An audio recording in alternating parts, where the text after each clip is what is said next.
OG cinema release అవ్వడానికి అంటే next year పడుతుంది అని చెప్పేసి చాలా సార్లు మాట్లాడుకున్నాం. అయితే ఈ ఓజీ ఈ ఇయర్ రిలీజ్ అవ్వకపోతే మేము ఇవ్వాల్సిన ఫండ్స్ ఇవ్వము అని చెప్పేసి ప్రొడ్యూసర్స్ నుంచి గానీ, ఫండ్స్ రైజర్స్ నుంచి గానీ వస్తున్న వాదన. సో ఈసారి ఇప్పుడైనా OG cinema Pawan Kalyan complete చేసే అవకాశం ఉందా లేదా అనేది మనతో పాటు డిస్కస్ చేయడానికి సీనియర్ జర్నలిస్ట్ భరద్వాజ్ ఉన్నారు. ఆయనతో మాట్లాడదాం. నమస్తే సార్. నమస్తే సార్, ఓజీ సినిమాకి సంబంధించి ఒక వివాదం అయితే బయటకు వస్తుంది. అంటే అది కంప్లీట్ ఇంకా అవ్వలేదు, అయ్యే అవకాశం కూడా ఉందా లేదా అని ఒక సందిగ్ధంలో ఉన్నారు.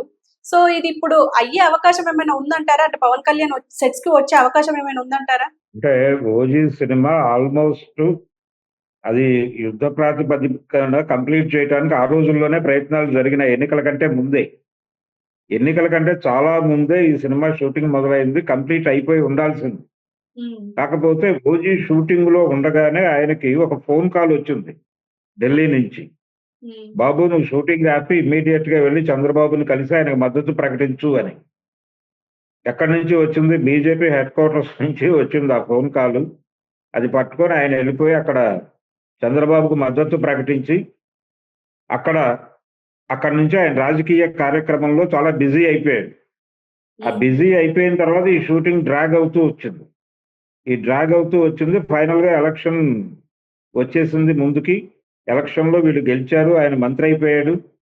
మంత్రి కావటం మాత్రమే కాదు, మంత్రి అయితే ఆయన ఇతర పనులు చేయవచ్చు, కానీ అంతకు మించిన బాధ్యతలు చాలా ఆయన మీద పెడుతున్నారు రోజు రోజుకి. ఈ బాధ్యతలు పెరుగుతున్న నేపథ్యంలో ఆయన బిజీ అయిపోయి వీళ్ళకి డేట్స్, వీళ్ళకి ఇచ్చినటువంటి కమిట్మెంట్ నిలబెట్టుకునే పరిస్థితిలో ఉండటం లేదు. మధ్యలో ఆయన ఆరోగ్యం సహకరించక ఇలా రకరకాలుగా అది డిలే అవుతూ వస్తోంది. కానీ ఈ డిలేతో ఓటీటీ వాళ్ళకి సంబంధం లేదు. ఎందుకంటే ఓటీటీ వాళ్ళు ముందే ఈ సినిమాని ఒక రేట్ అనుకున్నారు, దానికి సంబంధించి ఒక అగ్రిమెంట్ చేసుకున్నారు. ఈ అగ్రిమెంట్ గనక మీరు నిలబెట్టుకోకపోతే, అంటే 25 ఈ సంవత్సరం ఈ సినిమా రిలీజ్ కాకపోతే మేము ప్రామిస్ చేసినటువంటి అగ్రిమెంట్ చేసుకున్నటువంటి మొత్తం మేము డెలివరీ చేయలేకపోవచ్చు, అది ఆలోచించుకుని చెప్పండి అని చెప్పి వాళ్ళు ప్రొడ్యూసర్స్ మీద ప్రెజర్ తీసుకొచ్చారు. దాంతో నిర్మాతలు ఆ విషయాన్ని పవన్ కళ్యాణ్ దృష్టికి కూడా తీసుకెళ్లారు అనేది మనకున్న సమాచారం. కాబట్టి ఇప్పుడు పవన్ కళ్యాణ్ మీద ఆ బాధ్యత పడింది, డెఫినెట్ గా చేసేద్దాం అని చెప్పాడు. 14 రోజులు మాత్రమే ఆయన పార్టిసిపేట్ చేస్తే చాలు ఈ షూటింగ్ లో. ఒక్క 14 రోజులు ఆయన టైం కేటాయించేస్తే వాళ్ళు ఆ సినిమా కంప్లీట్ చేసేసుకుని బయటపడిపోతారు ఆ కష్టం నుంచి. లేకపోతే ఆ ఫండ్స్ మళ్ళీ వాళ్ళు అప్పుడు ఒప్పుకున్నటువంటి రేటు కాదు అని చెప్పి ఇంకేదో రేటు మాట్లాడి నష్టం జరగచ్చు. ఆల్రెడీ ఇప్పటికే వడ్డీలు కట్టుకుంటున్నారు వాళ్ళు. ఇప్పటికే సంవత్సరంన్నర పైగా వడ్డీలు కట్టుకుంటున్నారు వాళ్ళు. 2 ఏళ్ళు అవుతుంది. కాబట్టి ఈ కష్టాల నుంచి ప్రొడ్యూసర్స్ ను బయట వేయాల్సిన బాధ్యత ఒక హీరోగా పవన్ కళ్యాణ్కి ఖచ్చితంగా ఉంది. అందుకని ఆ బాధ్యత గుర్తిరిగి మనం చేసేద్దామని హామీ ఇచ్చినట్టుగా తెలుస్తోంది. అందుకని ఇమ్మీడియట్ గా ఆయన ఇతర పనులు ఆపి ఒక 14 రోజులు వాళ్ళకి కేటాయించే అవకాశం ఉంది. మే 9వ తారీఖు ఆయన నటించినటువంటి ఏఎం రత్నం గారి సినిమా హరిహర వీరమల్లు రిలీజ్ అవుతోంది. డెఫినెట్ గా అవుతుంది అని చెప్తున్నారు. కాబట్టి ఒకవేళ అది రిలీజ్ అయితే ఇదే సంవత్సరం సెప్టెంబర్లో ఓజీ సినిమా కూడా రిలీజ్ అయ్యే అవకాశాలు ఉన్నాయి.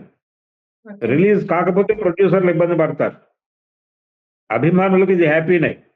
ఒకే సంవత్సరం 2 సినిమాలు రిలీజ్ అయిపోతే ఆయనకు అక్కడికి ఆ సమస్యలు తీరిపోతాయి. ఆ తర్వాత ఆయన పూర్తి స్థాయి రాజకీయాల్లో పాల్గొనవచ్చు. పైగా 15 ఏళ్ళు మేమే అధికారంలో ఉంటామని చెప్తున్నాడు ఆయన. మొన్న చంద్రబాబు గారి పక్కన నిలబడి 15 సంవత్సరాలు మీరే ముఖ్యమంత్రిగా ఉండాలి అంటే మీతో మేము కూడా ఉంటామనే అర్థం. కాబట్టి తొందరగా ఈ కమిట్మెంట్స్ కంప్లీట్ చేసుకోవాలి. ఆయనకు మైత్రి మూవీ మేకర్స్ తో కూడా ఒక సినిమా చేయాలని అగ్రిమెంట్ ఉంది. ఆల్రెడీ డబ్బులు తీసేసుకున్నారు కాబట్టి ఆ సినిమా కూడా చేయాలి. అది ఉస్తాద్ భగత్ సింగ్, హరీష్ శంకర్ డైరెక్షన్ లో సినిమా. ఆయన ఆల్రెడీ ఆ ప్రాజెక్ట్ ఉండదని వేరే ప్రాజెక్ట్ ఒకటి కమిట్ అయ్యాడు హరీష్. కానీ అది కూడా అడ్వాన్స్ తీసుకున్న సినిమానే కాబట్టి ఆ కమిట్మెంట్ కూడా ఫుల్ఫిల్ చేయాల్సి ఉంటుంది. ఇలాంటి సందర్భం వచ్చినప్పుడు యుద్ధ ప్రాతిపదిక మీద కొన్ని పనులు కంప్లీట్ చేయాలి. అందుకని ఇప్పుడు అర్జెంటుగా ఆయన ఓజీ సినిమా అప్పటికే చాలా వేగంగా షూట్ చేశాడు ఆయన డైరెక్టర్ సుజిత్. ఉమ్, దాంతో పాటు పవన్ కళ్యాణ్ లేని సీన్లన్నీ కూడా తీసేశాడు ఆయన. ఓకే. తీసేశాడు. టోటల్ గా చాలా వర్క్ అయిపోయింది సినిమాకి. జస్ట్ పవన్ కళ్యాణ్ ఒక 10 నుంచి 14 రోజులు డేట్లు ఇస్తే ఆయన్ని కంప్లీట్ చేసి పంపించి సినిమా ప్యాక్ చేసేసి వాళ్ళు రిలీజ్ చేసేసుకుంటారు. ఓకే. అందుకని ఈ 14 రోజులు ఎలాగైనా సరే వాళ్ళకి కేటాయించాలి అని బలంగా అనుకుంటున్నాడు ఆయన. సార్ సో ఈ సంవత్సరం పవన్ కళ్యాణ్ సార్ ఇచ్చే అవకాశం లేకపోతే ఒకవేళ అంటే బాడీ డబుల్ ని పెట్టి చేసే అవకాశం ఏమైనా ఉంటుందంటారా? ఆ ప్రయోగాలు కూడా చేసేసి ఉంటాడు ఆయన ఆల్రెడీ. ఓకే. అవన్నీ అయిపోయి అంటే ఒకటే మార్గం ఉంది ఇప్పుడు. ఆ ఒకటే మార్గం ఏంటంటే పవన్ కళ్యాణ్ గనక ఇప్పుడు వాళ్ళకి 14 రోజులు కేటాయించలేకపోతే కనీసం ఆ క్యారెక్టర్ని ఎక్కడో చోట కంక్లూడ్ చేసి ఇంకేదో క్యారెక్టర్ని అలో చేసి వాళ్ళ అబ్బాయిని రంగంలోకి దింపి దాంతో కంప్లీట్ చేసి ఒక బజ్ క్రియేట్ చేసి అయినా ఆ సినిమా రిలీజ్ చేయాలి. అంటే మొత్తానికి స్టోరీ ఇంతకు మించి అదే స్టోరీలో ఏదో చిన్న కరెక్షన్ చేసుకోవాలి. అంటే చక్రవాకం సినిమా షూటింగ్ జరుగుతూ ఉండగా ఎస్వి రంగారావు గారు కన్ను మూశారు. ఆయన క్యారెక్టర్ సినిమా త్రూఅవుట్ ఉంటుంది. కానీ సడన్ గా ఆయన క్యారెక్టర్ చనిపోయినట్టుగా ఒక షాట్ పెట్టి ముగించి వేరే పద్ధతిలో ఎండ్ చేశారు సినిమాని. అందుకని ఇప్పుడు పవన్ కళ్యాణ్ దొరకట్లేదు కాబట్టి ఆయన క్యారెక్టర్ ఏదో చేసి ఆయన వారసుడిగా ఇంకొక క్యారెక్టర్లో ఆయన కుమారుడిని అకీరాని ప్రవేశపెట్టి అదేదో కంక్లూడ్ చేసి అకీరా తండ్రి వారసత్వంలో కనిపించబోతున్నాడు అని ఒక బజ్ క్రియేట్ చేసి వ్యాపారం చేసుకుని బయటపడాలి. ఈ Okay. నష్టాలు వడ్డీలు ఈ గొడవ నుంచి బయటపడాలంటే అంతకు మించి మార్గాలు లేవు. అందుకని పవన్ కళ్యాణ్ ఇంత గందరగోళం చేయకుండా ఈ 14 రోజులు కేటాయించేసి వాళ్ళని బయటపడేస్తే ఉస్తాద్ భగత్ సింగ్ గురించి నెమ్మదిగా ఆలోచించవచ్చు. ఓకే. నెమ్మదిగా ఆలోచించి వాళ్ళకి కొంచెం ఇంకొంచెం టైం తీసుకుని నెక్స్ట్ ఇయర్ వాళ్ళకి ఒక 20 రోజులు కేటాయిస్తే అయిపోతుంది.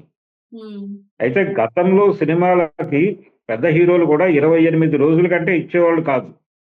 మాక్సిమం నెల లేకపోతే 2 నెలలు చాలా ఎక్స్ట్రీమ్. కానీ ఇప్పుడు ఎన్ని రోజులు ఇచ్చినా సరిపోవట్లేదు. అంటే ఇప్పుడు షూట్ జరుగుతున్నటువంటి పద్ధతి, సబ్జెక్టులు ఎంచుకుంటున్నటువంటి పద్ధతి. అందుకని పాత పద్ధతుల్లోకి వెళ్ళి ఆయన ఒక 14 రోజులు వాళ్ళకి కేటాయిస్తే బయటపడిపోతారు. వాళ్ళ ఓటీటీ ఎవరైతే ఓటీటీ కమిట్మెంట్ ఇచ్చున్నారో వాళ్ళు కూడా ఇబ్బంది పడకుండా ఉంటారు. ఓకే. అందుకని ఎట్టి పరిస్థితుల్లోనూ ఈ సంవత్సరం ఓజీ రిలీజ్ చేయడానికి అవకాశం ఉంది. డెఫినెట్ గా సెప్టెంబర్ లో రిలీజ్ అయిపోతుంది అంటున్నారు. ఆ మాట నిలబెట్టుకుని నిర్మాతల్ని బయటపడేస్తాడని ఆశిద్దాం. Okay. Okay sir. Thank you. Okay, thank you.